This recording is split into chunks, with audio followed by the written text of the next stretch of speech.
اهلا بيكم. حابب النهارده اتكلم معاكم باستفاضه شويه عن موضوع العلاقه مع الاهل النرجسيين، الاب نرجسي والام نرجسيه. كنا في الفيديو السابق اتكلمنا عن الام النرجسيه واساليبها في التلاعب واذى اولادها، والحقيقه ان احنا كنا محتاجين النهارده نتكلم باستفاضه عن العلاقه دي وازاي نقدر نتعامل بشكل موسع، عشان ناس كتير كانت محتاجة شرح تفصيلي لطرق التعامل مع الاهل النرجسيين.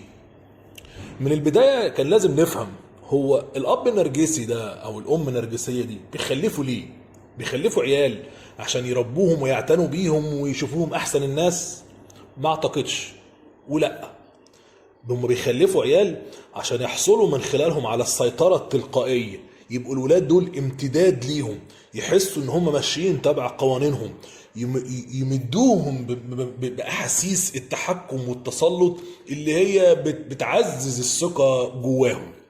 وبالتالي الطفل المسكين اللي بيبقى لأب وأم نرجسيين بيحس إن هو موجود في الدنيا عشان يخدمهم، مش العكس، مش إن هم يعتنوا بيه. فبيقعد سنين كتير يعاني من الإحباط والمعاناة وحاسس إنها علاقة مرتبكة جدا، ومبيحسش إن هو محبوب لأنه طول الوقت حاسس إنه بيتشقلب عشان يرضيهم وهم ما بيرضوش بالأساس. وبالتالي لو قرر إنه يخرج عن النص ويحقق أهدافه هيقابل بالعقاب والقطيعة.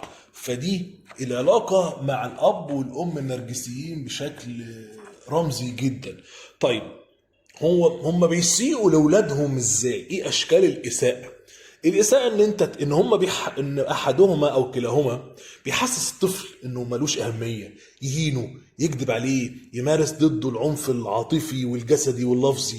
جات لي رسائل كتير عن بنات بيتعاملوا من أمهات نرجسيات: أنت شكلك وحش، أنت دميمة، ريحتك وحشة، ابعدي عني، أنا ما بحبكيش، أنت أوحش واحدة، أنت فاشلة. فالعنف اللفظي ده والنفسي ده مؤذي جدا، بيحرف ويشوه مفهوم الحب عند الطفل لما يحسسه طول الوقت انه ده حب مشروط، لازم تعمل ده عشان احبك وارضى عنك، لازم تعيش تحت سيطرتي عشان تضمن حبي ليك. بيهمل حدوده الشخصية، وطول الوقت مفيش حاجة اسمها خصوصية، مفيش حاجة اسمها حدود، بيعاملك كأنك جزء من ممتلكاته. بيهمل حاجتك او الماديه، او ان انت يبقى عندك احتياجات او عندك رغبات او عندك احلام. مفيش الكلام ده، انت عايش امتداد ليا عشان تحقق احلامي او احقق احلامي من خلالك. بيحارب ثقتك بنفسك وبيهدم محاولتك انك تبني حياتك، ويرفض نجاحك عشان تفضل تحت سيطرته. بيعزلك اجتماعيا ويزرع فيك الخوف من الناس عشان تضمن برضه تحت سيطرته. بيحاول طول الوقت يخليك اتكالي، يخليك ضعيف عشان يضمن هيمنته عليك. ممكن يفضل يفسد علاقتك باخواتك لو هو مخلف اكتر من ولد وبنت، عشان طول الوقت علاقتكم تبقى سيئة، وده بيفسح المجال ان هو يتلاعب ويتحكم اكتر. لو ما تكبر وتيجي تتجوز هيفشل زواجتك ويستهين بشريك حياتك ويقلل منه، او يرفض ولادك عشان طول الوقت تحس بالذنب والنبذ وتحاول انك انت ترضيه. طيب، ده اللي بيحصل كده ليه؟ عشان الناس النرجسيين دول او الاهالي النرجسيين عاشوا من صغرهم طفولة مؤلمة جدا، كانوا طول الوقت بيعانوا من سوء المعاملة، سواء كانت اساءة عاطفية او اهمال عاطفي او اساءة جسدية او جنسية. وبالتالي ما كانش بيتم مقابلة مشاعرهم بالقبول، ولا بتتلبى احتياجاتهم ولا رغباتهم. وبالتالي اصبح عندهم نوع من شعور الرفض والشعور بالنبذ وقلة التقدير بالذات. فتطور عندهم مع الوقت اساليب دفاعيه ان هم يحموا بيها انفسهم، او يحاولوا ان هم يعوضوا النقص اللي جواهم ده من خلال عدم التعاطف مع الاخرين او محاوله السيطره على الناس اللي اضعف منهم. وطبعا ما فيش اضعف من الولاد. طيب، بيعاملوا ولادهم ازاي وشايفينهم ازاي؟ بيلعبوهم العاب صعب قوي، زي ان هم يختاروا ولد يبقى هو الطفل الذهبي. الطفل الذهبي ده الولد اللي هو الذكي الافضل، امتداد لابوه، البنت الامتداد لامها، الشاطره الكويسه اللي بتعمل كل حاجه حلوه، اللي هي مشروع نرجسي مستقبلا. ويبقى في المقابل لو في ولد تاني او بنت تانية تبقى دي كبش الفدا، السيئه اللي كلها غلط، اللي كلها منبوذه، اللي مهمله، اللي ما بتتقدرش، اللي بتتعامل وحش، اللي بتتضرب، اللي بتتربط في السرير بالليل، اللي بيتعمل فيها كل حاجه وحشه، اللي بتتقارن دايما باختها العظيمه، اختها الحلوه، فطول الوقت يبقى فيه طفل ذهبي وكبش فدا في الولاد.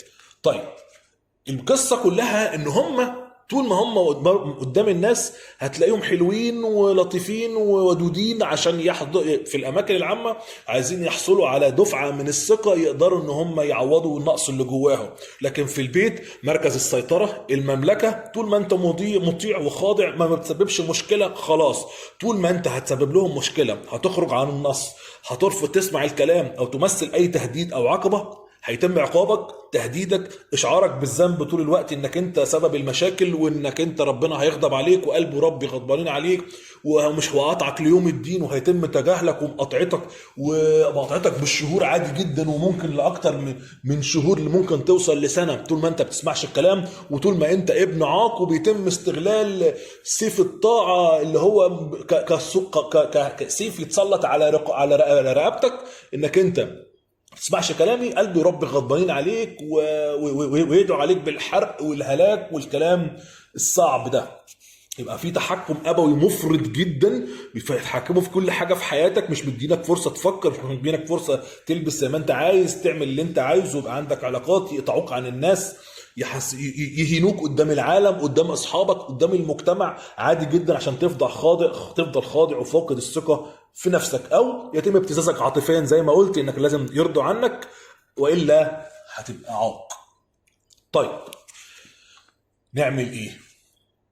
نعمل ايه عشان نتعامل معاهم؟ للاسف طول ما الاطفال صغيرين وما عندهمش قدره على اتخاذ القرارات، وما عندهمش قدره على ان هم يحيدوا عن النص او ان هم يستقلوا، هيفضلوا خاضعين. الا من رحم ربي، ان هو ربنا بيديك الفرصه وانك تحس انك في مشكله وعايز تنجو وعايز تتصرف، فتعمل ايه معاهم؟ مش هنقاطعهم، مش هندعي عليهم زي ما البعض قال مؤخرا ولا اي حاجه، هنصاحبهم في الدنيا معروفه، هنعتبرهم ابتلاء لازم نصبر عليه، هنعملهم بالرفق واللين، ولكن بشروط. لازم تبقى عارف ان الوالد او الوالده هو شخص لديه سلوك مرضي او سلوك منحرف في الشخصيه، مش مجرد مزاج متقلب، فلازم تتعامل معاه على انه شخص عنده مشكله، فالمشكله فيه مش فيك. لازم تحط حدود واضحه معاه في العلاقه وفي الزياره، ولازم تسمح لنفسك انك ما تبقاش لعبه في ايديه يتحكم في افكارك ودماغك، وما تصدقش كل حاجه وحشه بيقولها عنك، لانك لما بتتعامل مع ناس تانية، ناس اسوياء، ناس بيشوفوا الحاجات الكويسه اللي فيك، بتكتشف ان عمرك راح في انك انت مصدق انك وحشه، انك دميمه، انك فاشله، انك مش ناجح، انك مش هتقدر تحقق حاجه، فبالتالي ما تسلملوش دماغك طول الوقت، وتعامل معه وحطه في اطار كده انه شخص غير سوي، وان هو والدك وان هي والدتك، وعليك انك تصبر عليه وتعامله باللطف والمعروف، لكن ما تستسلمش لنقده ولومه والتأنيبه ليك. وحاول على قد ما تقدر انك ما تبررش ان هو طول الوقت هيدعي قدام الناس ان هو ضحيه، وانك انت العاق والناس لازم يصدقوه، وانك انت الوحش اللي مقاطع امك بقالك شهور والكلام ده. فبالتالي خد القرار انك تحدد الحدود معاها او تحددوا الحدود معاهم، لكن لا تبرر ولا تحاول تقنع حد، عشان الناس مش هتصدق غير اللي هي عايزه تسمعه. انت اللي عارف التفاصيل، وانت اللي عارف الوجع جاي منين، وبالتالي لو هو في سنه كبير ومحتاج رعايه ممكن تخلي حد يساعده، ممكن انت تحاول تتواصل معاه وتساعده رغم المعامله الوحشه اللي هيعملها لك، وانت بتقفل الباب وراك وماشي عارف انك بتعمل ده لوجه الله. ما تنتظرش منه معامله كويسه، وتنتظرش منه انه هيضحك في وشك، وتنتظرش منه ان هو هيقول ده ده ابني اللي بيحبني. لا، انت بتعمل لوجه الله، خالصه لوجه الله، اعملها وامشي، اعمل المساعده وامشي، اعمل الزياره وامشي، اعمل السؤال وامشي. هيتقفل الباب في وشك، هيتقفل الموبايل في وشك، برضو اعمل، لان ده في واجب عليك، اعمله لوجه الله بدون ما تنتظر منه رد فعل، عشان ما تضغطش نفسك وتزعل وتغضب. وحاول انك تستفيد بوجود علاقات تانية كويسة في حياتك، فتعمل توازن، فتحس انك انت مش مضغوط، فتنفس، فاللي بيتأثر من هنا بيتلم من هنا. اهم حاجة انك تبقى خلاص عرفت ان دي شخصيته ودي مشاكله، فقلل الوقت اللي بتقضيه معاهم على قد ما تقدر. ما تحاولش انك انت تطلب منهم المساعدة او المؤازرة او الاهتمام عشان خاطر ما تجيبش لنفسك وجع القلب، ولا تحاول انك تعرض عليهم مشاكلك وتطلب منهم حلول، لان هم مش هيدوك غير اللي يناسبهم.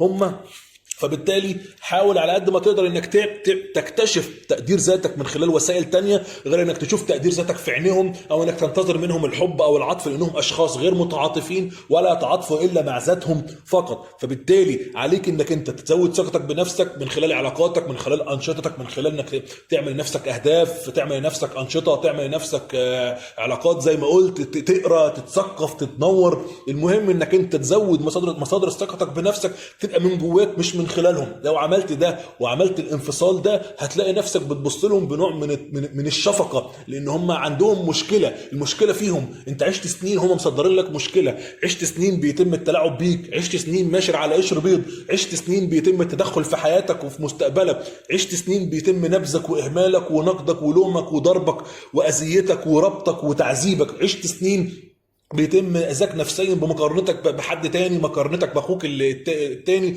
وطول الوقت بيتكسر نفسك، طول الوقت بيتقل منك. فآن الاوان انك انت تفصل، آن الاوان انك تبص لهم على انهم عندهم مشكله، آن الاوان انك تعاملهم بحدود وحدود واضحه، انك تحافظ على خصوصيه بيتك، خصوصيه علاقتك. هيزعلوا، هيتقمصوا، مش مشكله، انت هتروح تودهم وهتروح تسال عليهم مهما كان رد فعلهم، مهما كان عقابهم. انت في الاخر بتعملها خالصه لوجه الله، لكن في الاول وفي الاخر بتحافظ على نفسك، بتحافظ على اولادك، بتحافظ على علاقتك، بتحافظ على بيتك. فبالتالي انت بتعمل الصح. انت مش عاق، ولا حد يبتزك عاطفيا ويقول لك عقوق الوالدين. هم مش والدين طبيعيين، دي الناس عندها مشاكل، وهم هم كانوا امتداد لناس تانية اذوهم. فبالتالي ما تبقاش انت ضحيه ليهم عشان ولادك ما يبقوش ضحيه ليك وتبقى دايره وبتلف. افهم اللعبه كويس، افهم التكتيكات بتاعتهم، وافهم التلاعب النفسي والابتزاز العاطفي بتاع لو عملت هبقى ارضى عنك، انت سبب مشاكلي، وانت سبب عذابي، وقلبي وربي غضبانين عليك، وشوف الناس مهنيه، شوف العيال مهنيه اهاليهم ازاي، لكن انت يا عاق اللي عملت. فيفضل طول الوقت بيتم التلاعب بيك وارهابك عاطفيا ونفسيا.